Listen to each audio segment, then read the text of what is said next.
નમસ્કાર સ્પર્ધાર્થી મિત્રો, સ્વાગત છે આપનું આજના લેક્ચરમાં। તો આજે આપણે ચેપ્ટર 3 તરફ વધીએ એના પહેલાં ચેપ્ટર 2ના થોડાક પેજ જે બાકી રહી ગયા હતા તે જોઈ લઈએ।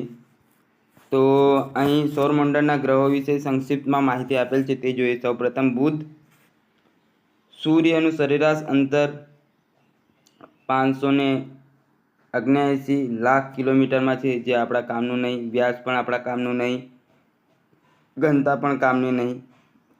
પરિભ્રમણ સમય છે કામનો તો એ છે 59 દિવસ। પરિક્રમણ સમય છે તો એ છે 88 દિવસ, એટલે અન્ય ગ્રહની આજુબાજુ ફરતા એને 88 દિવસ લાગે સૂર્યની આસપાસ, અને પોતાની ધરી પર ફરતા 59 દિવસ લાગે છે। આપણે ખાસ આ માહિતી જોવાની છે કે કદમાં સૌથી નાનો ગ્રહ છે બુધ, સૂર્યની સૌથી નજીકનો ગ્રહ છે।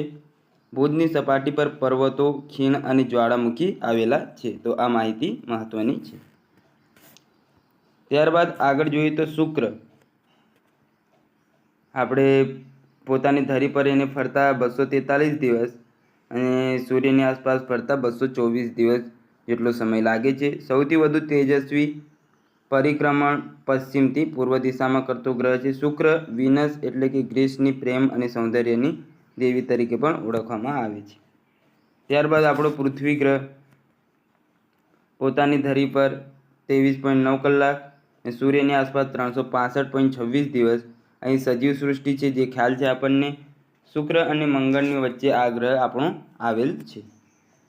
મંગળ ગ્રહની વાત કરીએ તો 24.6 કલાક પોતા એટલે એક દિવસ આટલા સમયનો હોય છે ને 687 દિવસ એને અન્ય ગ્રહની આસપાસ ફરતા લાગે છે। ઠંડો અને શુષ્ક ગ્રહ, નાસાના વૈજ્ઞાનિકોએ મંગળની કાયાપલટ કરવાની યોજના વિચારી છે, તેને ટેરાફાર્મિંગ તરીકે ઓળખવામાં આવે છે।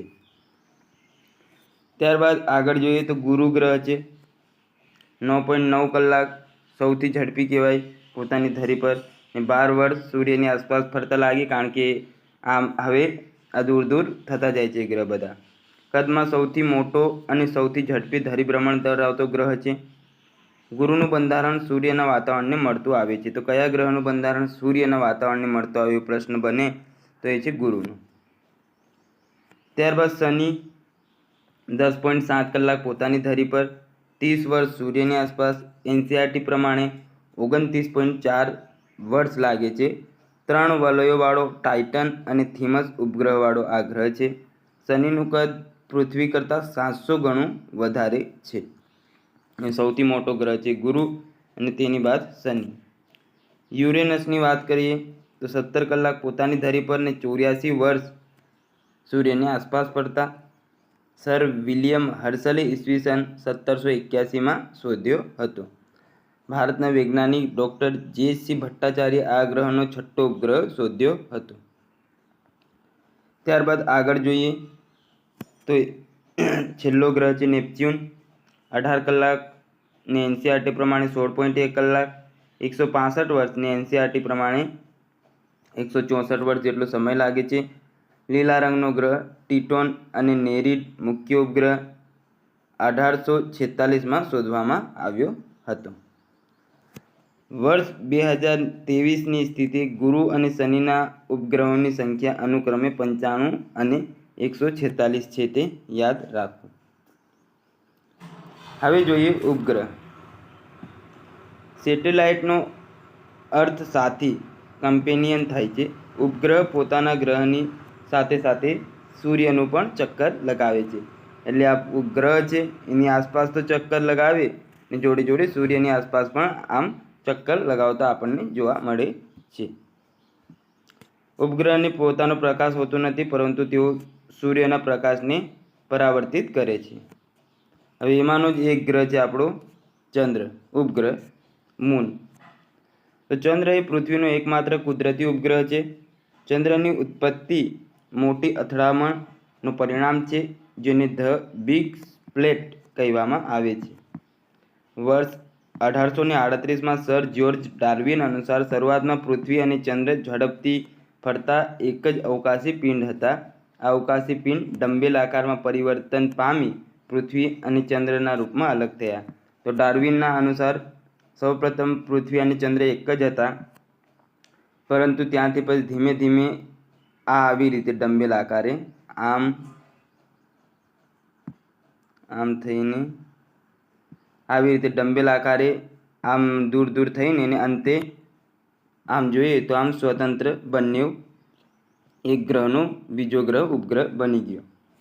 ચંદ્ર પર વાતાવરણ નથી. ચંદ્રનો વ્યાસ 3475 કિલોમીટર છે.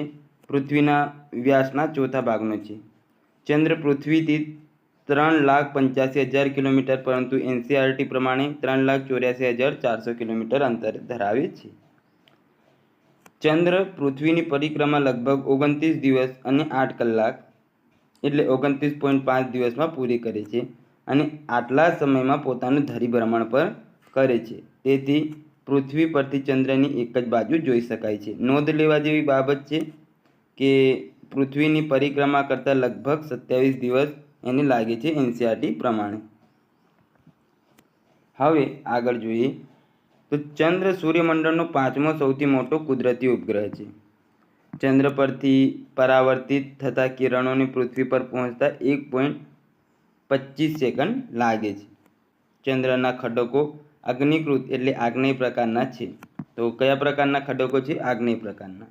ચંદ્રનું ગુરુત્વાકર્ષણ બળ પૃથ્વીના ગુરુત્વાકર્ષણ બળ કરતાં 6 ભાગનું છે. એટલે અહીં 6 કિલો વજન હોય તો ત્યાં 1 કિલો વજન રહે. તેથી કોઈ પણ પૃથ્વી પરના વજનના 6 ભાગનું વજન ચંદ્ર પર ધરાવે છે. કોઈ પણ વસ્તુ ત્યાં લઈ જઈએ તો 6 ભાગનું થાય. આ પ્રશ્ન પૂછવામાં આવ્યો હતો 2019ની કોન્સ્ટેબલમાં. ચંદ્રની સપાટી ઉપર ઉલ્કાપાત થતા હોવાથી તેની ઉપર ખૂબ જ વિશાળ ખાડાઓ પડી ગયા છે અને અહીં મૃત જ્વાળામુખી આપણને જોવા મળે છે. ત્યારબાદ વિશેષમાં જોઈએ તો વર્ષ 1969 જ્યારે આપણે ઈસરોની સ્થાપના થઈ તે વર્ષના ગાળામાં એપોલો 11 મિશન ચંદ્ર પરનું પ્રથમ માનવ મિશન હતું. આ મિશનનું નેતૃત્વ માઇકલ કોલિન્સે કર્યું હતું. નીલ આર્મસ્ટ્રોંગ અને એડવિન એલ્ડ્રિન ચંદ્રની સપાટી પર ઉતરનાર સૌપ્રથમ અમેરિકન અવકાશયાત્રીઓ હતા. તો ચંદ્રની સપાટી પર ઉતરનાર સૌપ્રથમ અમેરિકન અવકાશયાત્રીઓ કોણ હતા? નીલ આર્મસ્ટ્રોંગ અને એડવિન એલ્ડ્રિન. ત્યારબાદ આગળ જોઈએ તો એમાં છે માનવ નિર્મિત ઉપગ્રહ મેન-મેડ સેટેલાઇટ. આ એક પ્રકારનો કૃત્રિમ ઉપગ્રહ છે જેને બ્રહ્માંડની જાણકારી પ્રાપ્ત કરવા માટે તેમજ પૃથ્વી પર સંચારના માધ્યમ તરીકે ઉપયોગ કરવા માટે વિકસિત કરવામાં આવ્યા છે. કોઈ પણ માહિતીને આપણે મેળવવી હોય તો એના માટે આપણે સેટેલાઇટનો ઉપયોગ કરતા હોઈએ છીએ. એ પછી ગમે તે હોય, ફોન કરવું હોય, ડેટા વાપરવા હોય કે ઇન્ટરનેટથી ના જોડાણથી લઈને બધી આપણે કંઈ પણ જે કાર્યો કરતા હોય જીપીએસ ને બધું તે સેટેલાઇટના માધ્યમથી થતું હોય છે. આ પ્રકારના ઉપગ્રહને રોકેટ દ્વારા અવકાશમાં પ્રક્ષેપિત કરી પૃથ્વીની કક્ષામાં સ્થાપિત કરવામાં આવે છે. ભારતમાં કેટલાક કૃત્રિમ ઉપગ્રહો ઇનસેટ, IRS, ઇજ્યુસેટ વગેરે જે પ્રક્ષેપિત કરવામાં આવેલા છે. હવે જોઈએ સૌરમંડળમાં આવેલા અન્ય અવકાશી પદાર્થો. સૌપ્રથમ છે લઘુગ્રહો એસ્ટ્રોઇડ્સ. ગ્રહો અને ઉપગ્રહો ઉપરાંત અસંખ્ય પિંડ સૂર્યની આસપાસ ચક્કર લગાવે છે. આ પિંડોને લઘુગ્રહો કહેવાય છે જે સામાન્ય રીતે મંગળ અને ગુરુની કક્ષામાં ભ્રમણ કરે છે. તો કંઈ મંગળ અને ગુરુની કક્ષામાં આ જે લઘુગ્રહો છે તે ભ્રમણ કરતા આપણને જોવા મળે છે. મંગળ અને ગુરુની વચ્ચે આવેલા આ પટ્ટાને એસ્ટ્રોઇડ બેલ્ટ એટલે લઘુગ્રહોનો પટ્ટો કહેવામાં આવે છે. ત્યારબાદ વામન ગ્રહ ડ્વાર્ફ પ્લેનેટ જોઈએ તો જે અવકાશી પદાર્થો સૂર્યની આસપાસ ફરે છે અને ગ્રહ બનવાની પરિભાષા પૂર્ણ કરી શકતા નથી તેને વામન એટલે નાના ગ્રહ કહેવાય છે. તેઓ કોઈ પણ ગ્રહનો ઉપગ્રહ હોતા નથી. તેમને વામન ગ્રહ કહેવાય. સૂર્યની આસપાસ ફરે છે પરંતુ ગ્રહ બનવા માટે જે લાક્ષણિકતાઓ જોઈએ તે આ લોકો પૂરી કરી શકતા નથી. એટલા માટે તેમને વામન ગ્રહ કહેવાય છે. સેરેસ, પ્લુટો, હ્યુમિયા, મેકમેક અને અરીસ એ વામન ગ્રહો છે. પ્લુટો પહેલાં ગ્રહ હતો પરંતુ ત્યારબાદ એમાંથી કાઢીને એને વામન ગ્રહમાં મૂકી દેવામાં આવ્યો છે. એના વિશે આપણે જોઈએ તો IAU international astronomical union Geneva દ્વારા વર્ષ 2006માં પ્લુટોને ગ્રહમાંથી લઘુ ગ્રહનો દરજ્જો આપ્યો, કારણ કે તે ગ્રહની બધી શરતો પૂરી કરી શકતો ન હતો. હવે જોઈએ ઉલ્કા. અવકાશમાં ફરતા પથ્થરના નાના ટુકડા અથવા ગ્રહોના નાના ભાગો જે ઉલ્કા તરીકે ઓળખાય છે. આવા ટુકડા પૃથ્વીની નજીક આવતા ગુરુત્વાકર્ષણ બળના કારણે પૃથ્વી તરફ ખેંચાઈ આવે છે. આ ટુકડા પૃથ્વીના વાતાવરણમાં પ્રવેશતા ઘર્ષણના લીધે સળગી ઉઠે છે. આ વખતે આકાશમાં તેજ લીસોટા દેખાય છે, તેને આપણે તારો ખર્યો એમ કહીએ છીએ. ખરેખર તારો ખરવાની એવી ઘટના નહીં રહેતી, પરંતુ ઉલ્કા પડે તેને આપણે તારો ખર્યો એમ કહીએ છીએ. અમુક વાર આ ઉલ્કા આખી સળગતી નહીં અને ક્યાંક પડે તો ત્યાં આપણને ખાડાઓ પણ જોવા મળે છે. કેટલીક પૂરેપૂરી ન સળગેલી ઉલ્કાઓ પૃથ્વી પર મોટા ખાડા પાડી દે છે. ઉદાહરણ તરીકે મહારાષ્ટ્રનું કોયના સરોવર આવી ઉલ્કા પડવાથી જ બનેલું હોવાનું મનાય છે. સૌરાષ્ટ્રમાં ધોજાડા પાસે પણ આવી આશરે 40 કિલોગ્રામ વજન ધરાવતી ઉલ્કા પડી હતી. અહીંયા થોડુંક વંચાય નહીં એવું છે, પરંતુ હું તમને સમજાવી દઉં. પીડીએફમાં થોડીક મિસ્ટેક આવી ગઈ. તે ધૂમકેતુ જોઈએ. લંબવૃત્તીય કક્ષામાં સૂર્યની આસપાસ ફરતી લાંબી પૂંછડીવાળા અને તારા જેવા દેખાતા ખગોળીય પિંડોને ધૂમકેતુ કહેવામાં આવે છે. ત્યારબાદ કમેટ શબ્દ ગ્રીક ભાષાના શબ્દ એસ્ટ્રોકોમીટર પરથી ઉતરી આવેલ છે, જેનો અર્થ લાંબા વાળવાળો તારો થાય છે. સૌર પરિવારમાં હોવા છતાં ધૂમકેતુ ગ્રહ કે ઉપગ્રહથી જુદા પડે છે. તે લાંબી વાયુમય પૂંછડી ધરાવે છે, જેથી કેટલાક તેને પૂંછડીયો તારો પણ કહેવામાં આવે છે. મહત્વનું આપણે માટે આ છે કે હેલીનો ધૂમકેતુ ઈસવીસન 1986માં દેખાયો હતો, જે હવે 76 વર્ષ પછી એટલે કે ઈસવીસન 2062માં ફરીથી દેખાશે. તો આ આપણા માટે મહત્વનું હતું. હવે આપણા આજના મેન જે પ્રકરણ છે એની તરફ વધીએ તો એ છે પૃથ્વીનો ઉદ્ભવ અને ઉત્ક્રાંતિ. પ્રકરણ 3. આમાં ધોરણ જે 11 છે GCRT એનો પાઠ 2 પૃથ્વીનો ઉદ્ભવ અને ઉત્ક્રાંતિ લીધેલ છે, તો એ ધ્યાને લેવું. ઓલ્ડ NCERT અને ન્યૂ NCERTના પણ પ્રકરણોનો સમાવેશ છે. તો જોઈએ, પૃથ્વી એ મનુષ્યનું જન્મસ્થળ છે. સમગ્ર માનવ સંસ્કૃતિનો ઇતિહાસ પૃથ્વી સાથે સંકળાયેલો છે. માનવનું અસ્તિત્વ જ્યારથી પૃથ્વી પર થયું ત્યારથી જ તે પૃથ્વીના ઉદ્ભવથી લઈને તેના વિવિધ આવરણો અંગે સંશોધન કરતો રહ્યો છે. તો આ સામાન્ય માહિતી હતી કે આપણું જન્મસ્થળ જ પૃથ્વી છે અને જ્યારથી આપણે જન્મ અહીંયા થયો, માનવની ઉત્પત્તિ થઈ ત્યારેથી જ આપણે પૃથ્વી અંગે વિવિધ સંશોધનો કરતા રહ્યા છીએ. પૃથ્વીના ઉદ્ભવની પૌરાણિક માન્યતાઓ. તો પૃથ્વીના ઉદ્ભવ અંગેની માન્યતા વિવિધ ધર્મ ગ્રંથોમાં જોવા મળે છે. જેમ કે પ્રાચીન કાળમાં વિવિધ દેશોના લોકો પૃથ્વીનો આકાર ઈંડા જેવો હોવાની માન્યતા ધરાવતા હતા. આમ આપણે પૃથ્વીનો આકાર ઈંડા જેવો છે એવું માનતા હતા. પ્રાચીન હિન્દુ માન્યતા પ્રમાણે ભગવાન બ્રહ્માને સોનાનું એક ઈંડું બનાવ્યું હતું એવી માન્યતા પણ હતી. સ્કેન્ડિનેવિયન દેશો સ્વીડન, ફિનલેન્ડ, નોર્વે આ લોકો પૃથ્વીને ઢાલ જેવા આકારની હોવાની કલ્પના કરી છે, જે એક વૃક્ષ પર ટકી રહી છે. આમ વૃક્ષ હોય આવી રીતે તો એના પર આમ પૃથ્વી ટકી રહી છે એવું આ દેશના લોકો માને છે. ત્યારબાદ હિન્દુ ધર્મશાસ્ત્રો અનુસાર એક મોટો કાચબો છે, જેની પીઠ પર 4 મોટા હાથી અને આ હાથીની પીઠ પર ઊંધા અર્ધગોળાકાર રૂપે પૃથ્વી ટકેલી છે એવું માન્યતા છે. હવે જોઈએ પૃથ્વીના ઉદ્ભવ અંગેના વિવિધ સિદ્ધાંતો. તો આશરે 4.5 અબજ વર્ષ પહેલાં પૃથ્વીના ઉદ્ભવ થયો હોવાનું માનવામાં આવે છે. તે સમયે પૃથ્વી ગરમ વાયુરૂપ ગોળારૂપે હતી. સમયાંતરે પૃથ્વીની બાહ્ય સપાટી ઠરતી ગઈ અને પૃથ્વી પર પાતળો ઘન પોપડો અસ્તિત્વમાં આવ્યો. તો માનવામાં આવે છે કે શરૂઆતમાં પૃથ્વીનો ઉદ્ભવ થયો ત્યારે તે અગન ગોળારૂપ હતી, કારણ કે સૂર્યમાંથી જે એનો ઉદ્ભવ થયો એવું માનવામાં આવે છે. અને પછી ધીમે ધીમે ઠંડી પડી અને એના આસપાસ એક ઘન પોપડો રચાઈ ગયો. પૃથ્વી જીવસૃષ્ટિ અસ્તિત્વ ધરાવતો સૌર પરિવારનો એકમાત્ર ગ્રહ છે. તેથી સૌર પરિવારનો ઉદ્ભવ સાથે પૃથ્વીનો ઉદ્ભવ પણ જોડાયેલો છે.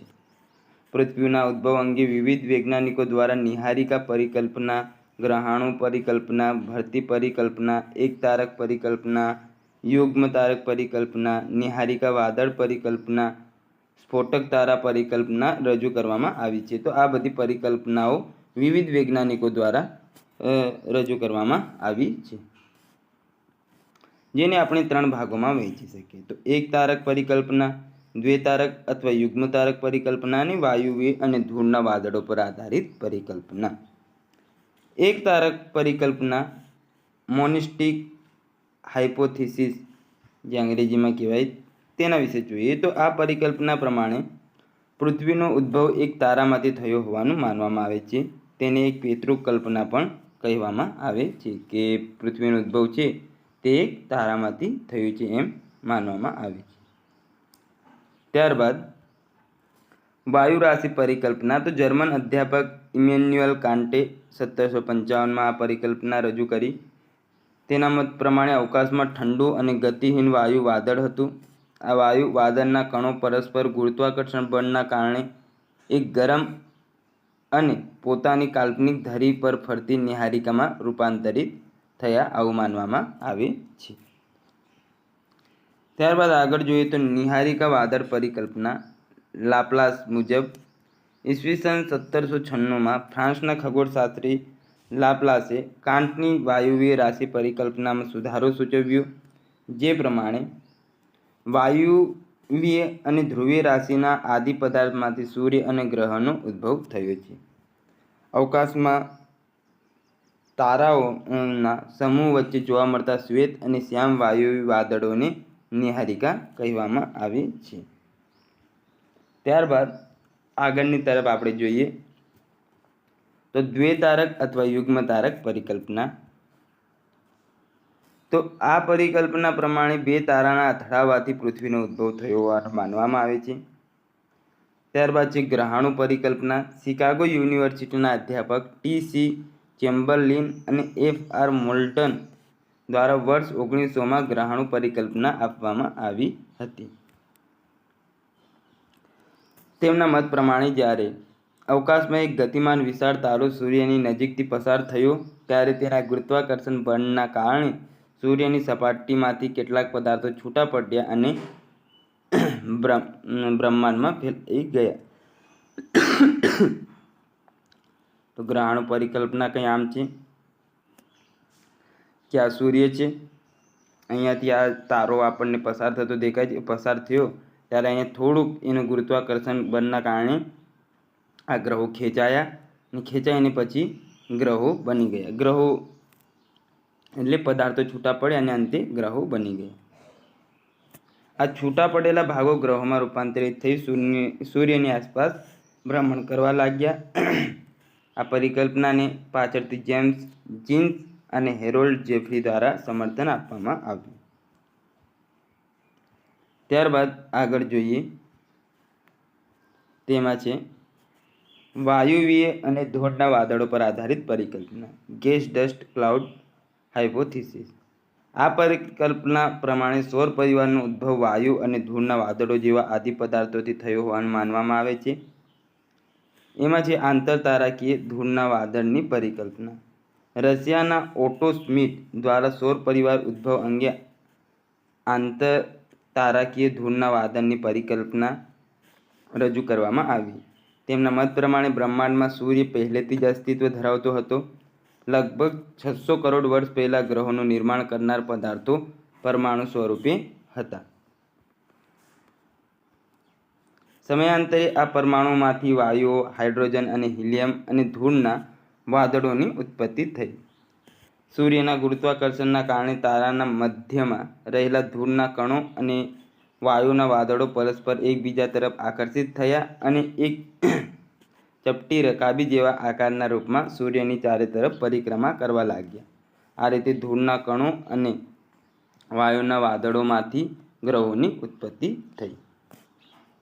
ત્યારબાદ આગળ જોઈએ તો નિહારિકા વાદળ પરિકલ્પના. જર્મનીના કાર્લ વોન વાઇઝાસ્કર અનુસાર વાયુવ્ય અને ધૂળી રાશિ વાદળમાં સૂર્યનો પ્રવેશ થયો અને સૂર્યના ગુરુત્વાકર્ષણ બળના કારણે વાયુવ્ય અને ધૂળના વાદળોનો કેટલોક ભાગ સૂર્યનું પરિક્રમણ કરવા લાગ્યો. કેટલોક ભાગ અંતરિક્ષમાં ફેલાઈ ગયો. ત્યારબાદ ધૂળના રજકણો પરસ્પર જોડાઈને મોતીઓની માળા સ્વરૂપમાં ગોઠવાયા. આ સમયાંતરે મોટા સ્વરૂપમાં મોતી ગ્રહો અને નાના સ્વરૂપમાં મોતી ઉપગ્રહો બની ગયા. આ પ્રકારે ગ્રહો અને ઉપગ્રહોની રચના થતાં 10 કરોડ વર્ષ લાગ્યો હશે. તો આમની પરિકલ્પના નિહારિકા અનુસાર જે વાયુવ્ય અને ધૂળી રાશિ વાદળમાં સૂર્યનો પ્રવેશ થયો અને સૂર્યના ગુરુત્વાકર્ષણ બળના કારણે વાયુવ્ય અને ધૂળીય વાદળોનો કેટલોક ભાગ સૂર્યનું પરિક્રમણ કરવા લાગ્યો.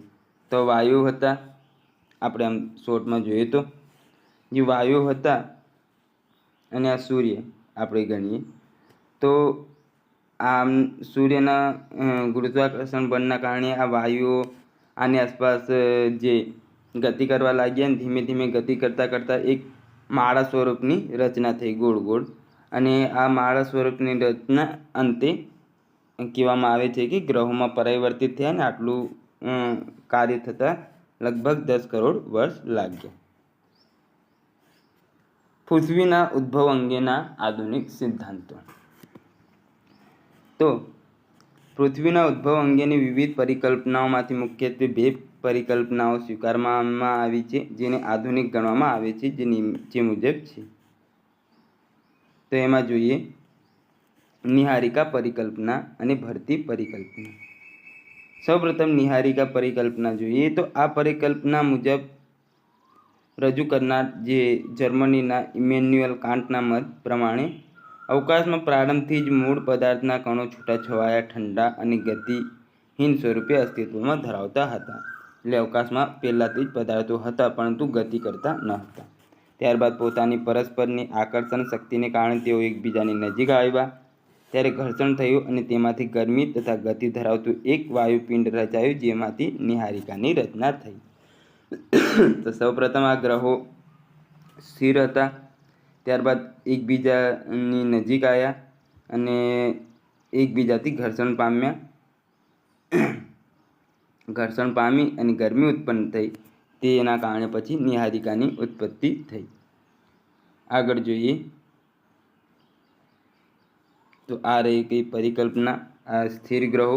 પછી ધીમે ધીમે અહીંયા સુધી જોઈએ તો આ બ્રહ્માંડની રચના થઈ.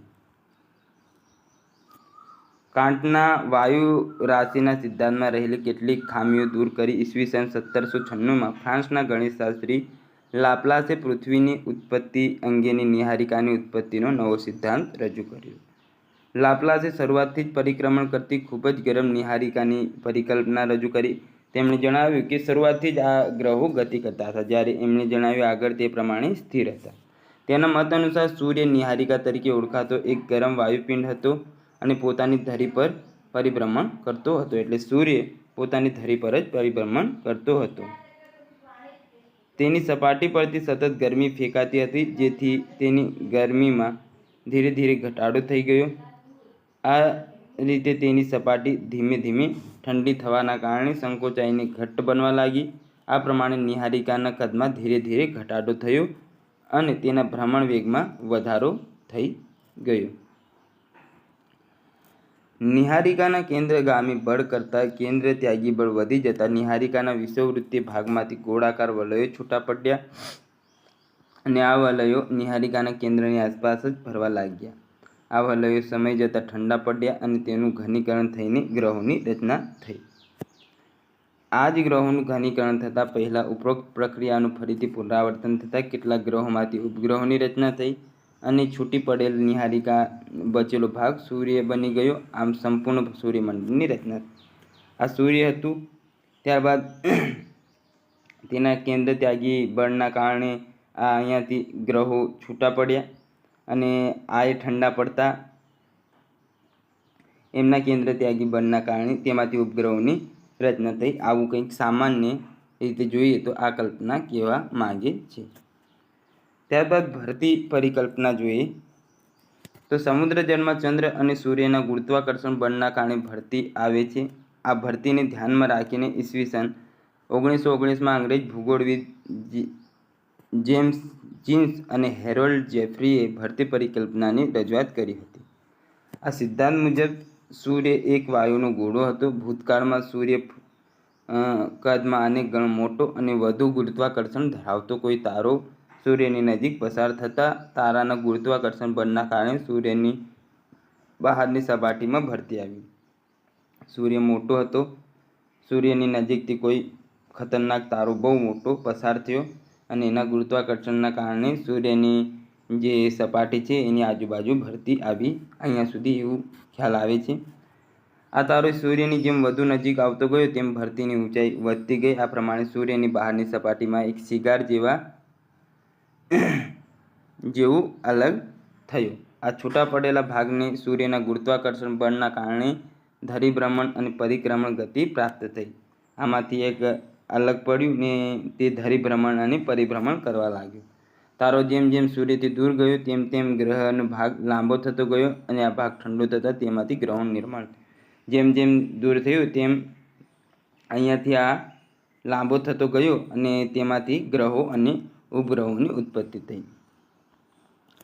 સૂર્ય અને ગ્રહો વચ્ચે ઉપરોક્ત પ્રક્રિયાના પુનરાવર્તનથી ઉપગ્રહોની રચના થઈ. આ પરિકલ્પનાથી ગ્રહો અને ઉપગ્રહોની ઉત્પત્તિ, તેઓનું સૂર્યથી અંતર, કદ, ધરીનું નમન અને ઉપગ્રહોની સંખ્યા વગેરે પ્રશ્નોના જવાબો પ્રાપ્ત થયા. તો આ કંઈ પરિકલ્પનાઓ હતી. હવે જે ભરતી પરિકલ્પના આવી રીતે હતી. સૂર્ય હતું, તેમાંથી તારો પસાર થયો તો ધીમે ધીમે જુઓ તમે આ ચકરડી ફરીને પછી અહીંયાથી આ ગ્રહો બન્યા. ગ્રહો ધીમે ધીમે આવી રીતે ગોઠવાઈ ગયા, જેમાં સૌ પ્રથમ નાના અને પછી ધીમે ધીમે દૂર ગયા તેમ તેમ મોટા. ગ્રહોનો ક્રમ જોઈ લેવું. બુધ, શુક્ર, પૃથ્વી, લઘુ ગ્રહો, ગુરુ, શનિ, યુરેનસ, નેપચ્યુન. આ ક્રમ અમુક વાર પૂછાઈ જતો હોય છે. ત્યારબાદ કેટલુંક છે જોઈ લઈએ આપણે. હજુ તો બાકી છે, જોઈ લઈએ. પૃથ્વીની ઉત્ક્રાંતિ. પૃથ્વી તેના ઉદ્ભવ સમયે અતિશય ગરમ વાયુના ગોળા સ્વરૂપે હતી અને તેના પરનું વાતાવરણ હાઇડ્રોજન અને હિલિયમ વાયુનું બનેલું હતું. કયા કયા બે વાયુઓનો? હાઇડ્રોજન અને હિલિયમ. કાળક્રમે આ ગરમ વાયુનો ગોળો ફરતો ગયો અને વર્તમાનમાં પૃથ્વી પર જળ અને જીવન આવેલું છે. પૃથ્વીના પરિવર્તન માટે વિવિધ ઘટનાઓ અને પ્રક્રિયાઓએ મહત્વનો ભાગ ભજવ્યો છે. પૃથ્વી સ્તરીય સંરચના ધરાવે છે. પૃથ્વીના વાતાવરણમાં સૌથી બહારના સ્તરથી લઈ પૃથ્વીના કેન્દ્ર સુધી જોવા મળતા પદાર્થો અસમાન છે. વાતાવરણીય પદાર્થોનું ઘનત્વ સૌથી ઓછું હોય છે, તેમજ પૃથ્વીની સપાટીથી તેના આંતરિક ભાગમાં વિશેષ લાક્ષણિકતા ધરાવતા અલગ અલગ સ્તર હોય છે. ત્યારબાદ પૃથ્વી સપાટી લગભગ 71% વિસ્તાર ઉપર જળરાશિ આવેલી છે, તેને જલાવરણ કહે છે. તેથી પૃથ્વીને જલીય ગ્રહ પણ કહેવામાં આવે છે. 71% પાણી અને 29% જમીન આપણી પૃથ્વી પર આવેલ છે. પૃથ્વીની ચારે બાજુ આવેલા વાયુના આવરણને વાતાવરણ કહે છે. વાતાવરણમાં રહેલા ઓક્સિજન અને નાઇટ્રોજન વાયુ સજીવ સૃષ્ટિને જીવંત રાખે છે. પૃથ્વીની સપાટીનું ઘન આવરણ જે માટીના સ્તરો કે ખડક સ્તરોનું બનેલું છે તેને મૃદાવરણ કહે છે. મૃદાવરણ એ ભૂકવચ છે. ઉપરોક્ત ત્રણેય આવરણોથી બનેલા આવરણને જીવાવરણ કહે છે તથા આવરણો એકબીજા સાથે પરસ્પર રીતે સંકળાયેલા છે. વાતાવરણ, મૃદાવરણ અને ઘન આવરણથી જે બને તેને જીવાવરણ કહે છે, જેમનો આગળ આપણે વિગતવાર અભ્યાસ કરીશું. ત્યારબાદ મૃદાવરણની ઉત્ક્રાંતિ જોઈએ તો ઉલ્કાઓના અધ્યયનથી જાણવા મળે છે કે ગ્રહો અને અન્ય અવકાશી પિંડો મોટે ભાગે ભારે અને હલકા પદાર્થોના મિશ્રણથી બનેલા છે. આગળ જોઈએ. પૃથ્વીના ગુરુત્વાકર્ષણ બળને લીધે પદાર્થ એક જગ્યાએ ભેગા થતાં તેમની વચ્ચે ઘર્ષણ તથા ઉષ્મા ઉત્પન્ન થઈ. ઉષ્માને લીધે પદાર્થ પીગળવા લાગ્યા અને આ પ્રક્રિયાથી પૃથ્વીની ઉત્પત્તિ થઈ. આ પ્રક્રિયા ઘણા વર્ષો સુધી ચાલુ રહી અને વધુ પડતી ગરમીને કારણે પૃથ્વીનો અમુક ભાગ પ્રવાહી સ્વરૂપે રહ્યો તેમજ હલકા અને ભારે પદાર્થો પોતાની સત્તાને કારણે છૂટા પડવા લાગ્યા. વિભાજનની પ્રક્રિયામાં ભારે પદાર્થો જેવા કે લોખંડ, નિકલ અને પૃથ્વીના કેન્દ્રમાં તેમજ હલકા પદાર્થો જેવા કે સિલિકા, એલ્યુમિનિયમ વગેરે પૃથ્વીની સપાટી પર રહ્યા. સમયાંતરે આ પદાર્થો ઠંડા પડ્યા અને જુદા જુદા આકારમાં પરિવર્તન પામી પૃથ્વીના પોપડા સ્વરૂપે નિર્માણ પામ્યા. હલકા અને ભારે પદાર્થોના અલગ થવાની આ પ્રક્રિયાનું વિભાજન કહે છે. ચંદ્રની ઉત્પત્તિ દરમિયાન મોટી અથડામણથી પૃથ્વીનું તાપમાન ફરીથી વધ્યું અને ફરીથી ઉર્જા ઉત્પન્ન થઈ, જે વિભાજનનો બીજો તબક્કો હતો. વિભાજનના બીજા તબક્કા દ્વારા પૃથ્વી પર આવેલ પદાર્થો વિવિધ સ્તરોમાં અલગ થયા.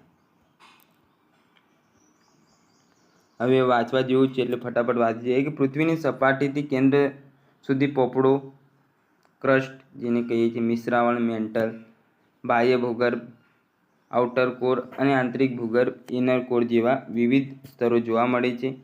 પૃથ્વીની સપાટીથી ભૂગર્ભ તરફ જતા પદાર્થોનું ઘનત્વ વધે છે. તો આ યાદ રાખવું કે પૃથ્વીની સપાટીથી ભૂગર્ભ તરફ જતા પદાર્થોનું ઘનત્વ વધે છે. મૃદાવરણની સરેરાશ જાડાઈ 33 કિલોમીટર છે. પૃથ્વીની ઘન સપાટીથી ભૂકેન્દ્ર તરફ જતા સામાન્ય રીતે દર 32 મીટરની ઊંડાઈએ 1 ડિગ્રી સેલ્સિયસ તાપમાન વધે છે. તો આ મહત્વની બાબત છે, યાદ રાખવી કે 32 મીટરની ઊંડાઈએ જઈએ તેમ 1 ડિગ્રી સેલ્સિયસ તાપમાન વધે છે. પૃથ્વી સપાટીની નજીકના ભાગમાં પ્રસ્તર ખડકોનું પાતળું સ્તર છે. તેના બે પેટા વિભાગ છે, ભૂકવચ જેને શિયાલ અને ભૂરસ જેને સાયમા તરીકે ઓળખવામાં આવે છે. શિયાળ સ્તર ગ્રેનાઇટ ખડકોનું છે અને સાયમા સ્તર બેસાલ્ટ ખડકોનું છે. યાદ રાખો, શિયાળ સ્તર ગ્રેનાઇટ ખડકોનું અને સાયમા સ્તર બેસાલ્ટ ખડકોનું છે. મૃદાવરણની નીચે આશરે 2880 કિલોમીટર, એનસીઆરટી મુજબ 2900 કિલોમીટરની ઊંડાઈ સુધી આવેલા પૃથ્વીના પેટાળને મિશ્રાવણ તરીકે ઓળખવામાં આવે છે. તેને ભૂરસ પણ કહેવામાં આવે છે. મિશ્રાવણથી પૃથ્વીના કેન્દ્ર સુધીનો વિસ્તાર ભૂગર્ભ કોર કહેવાય છે. તેને કેન્દ્રીય ધાતુપિંડ પણ કહે છે. તેનો વ્યાસ 6020 કિલોમીટર છે. આપણે આનો વિગતવાર આગળ અભ્યાસ કરવાના જ છીએ. સપાટીથી પૃથ્વીનું ભૂગર્ભ કેન્દ્ર 6371 કિલોમીટર આવેલ છે. યાદ રાખવું. ભૂગર્ભમાં નિકલ અને લોખંડના ખનિજ દ્રવ્ય મુખ્ય હોવાથી તેને નીફે કહેવાય છે. પૃથ્વીનું ગુરુત્વાકર્ષણ તથા ચુંબકીય બળ નીફેને આધારિત છે. શિયાળ સીમા નીફે. સૌથી પ્રથમ સ્તર શિયાળનું સિલિકા અને એલ્યુમિનિયમ. બીજું સીમા સિલિકા અને મેગ્નેશિયમ. અને છેલ્લો નીફે એટલે નિકલ ને ફેરસ ભૂગર્ભ છે તે. તો યાદ રાખવું. ભૂગર્ભમાં થતી ભૂસંચલન પ્રક્રિયા અને આંતરક્રિયાના પરિણામે ખંડો, મહાસાગરો, પર્વતો, ઉચ્ચ પ્રદેશો, ફાટકીણો, કિનારાના મેદાનો વગેરે ભૂમિ સ્વરૂપો રચાયા છે. વાતાવરણ અને જલાવરણનો ઉદ્ભવ અને ઉત્ક્રાંતિ. પૃથ્વીના વાતાવરણની હાલની રચના માટે નાઇટ્રોજન અને ઓક્સિજન વાયુ મુખ્યત્વે જવાબદાર છે. હાલના વાતાવરણનો વિકાસ 3 અવસ્થામાં થયો. પ્રથમ અવસ્થા કે પૃથ્વીની ઉત્પત્તિ બાદ શરૂઆતમાં વાતાવરણમાં હાઇડ્રોજન અને હિલિયમ વાયુઓનું પ્રમાણ વિશેષ હતું. આ વાયુ સૌર પવનોને કારણે પૃથ્વી પરથી દૂર થયા. સૌર પવનો આવ્યા તો હાઇડ્રોજન અને હિલિયમ વાયુ સૌ પ્રથમ હતા, તે એમના કારણે દૂર થયા, કારણ કે આ હલકા વાયુઓ હતા. પૃથ્વી જેમ જેમ અન્ય પાર્થિવ ગ્રહો પર પણ પૃથ્વીની જેમ અન્ય જે ગ્રહો છે તેના પર પણ સૌર પવનોના કારણે તેમનું આદિમ વાતાવરણ દૂર થયું અથવા સમાપ્ત થયું.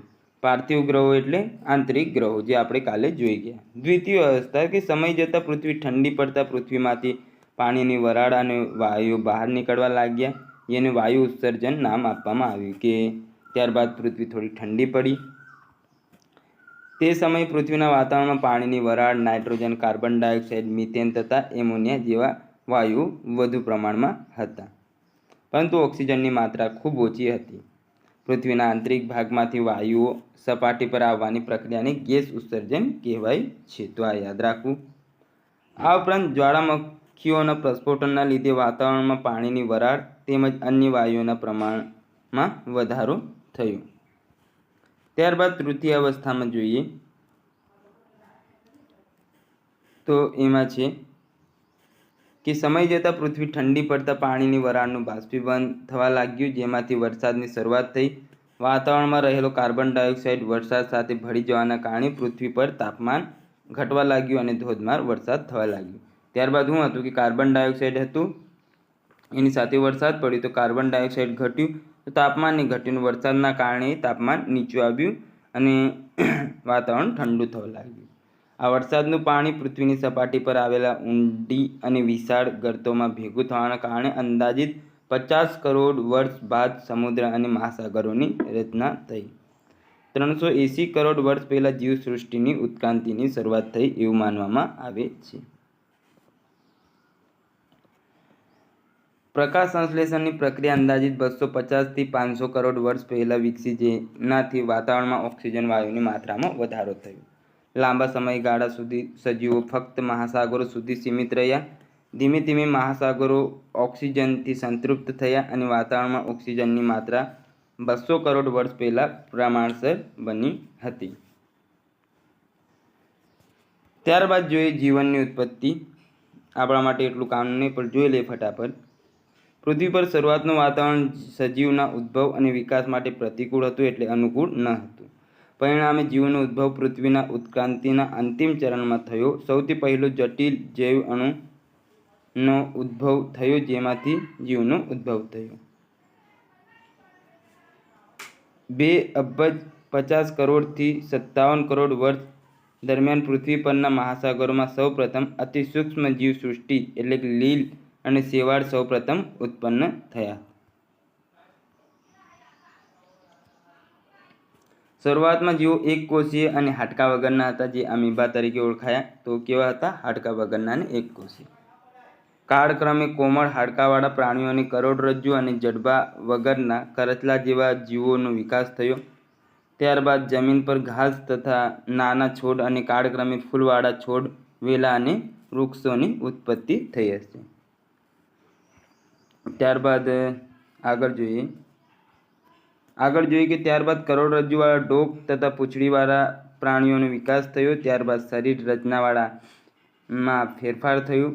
મહાકાય પક્ષીઓ અને ડાયનાસોર જેવા જીવોનો ઉદ્ભવ થયો. આ ઉપરાંત જમીનનું વાતાવરણ અનુકૂળ બનતા આંચળવાળા જીવો ઉદ્ભવ થયા, એટલે સસ્તન જીવોની ઉત્પત્તિ થઈ. લગભગ 4 કરોડ વર્ષ પહેલાં વાનરોની ઉત્પત્તિ થઈ. સમય જતાં ચિમ્પાન્જી, ગોરિલા, બબૂન પ્રકારના વિકસિત મગજવાળા પ્રાણીઓની ઉત્પત્તિ થઈ. તેમના લક્ષણો માનવ સાથે સામ્યતા ધરાવતા હોવાથી વિદ્વાનોએ તેમને અર્ધમાનવ કે કપીમાનવ તરીકે ઓળખ્યા છે. તો મિત્રો, આજનો લેક્ચર પૂર્ણ થાય છે. આજે કંઈ સમજાવવા જેવું તો હતું નહીં, વાંચવા જેવું જ હતું, એટલે આપણે મોસ્ટ ઓફ રીડિંગ જ કર્યું છે. આગળના પ્રકરણોમાં કંઈ સમજાવવા જેવું હશે તો હું ચોક્કસથી સમજાવીશ. મળીએ નવા લેક્ચરમાં, ત્યાં સુધી જોડાયેલા રહો.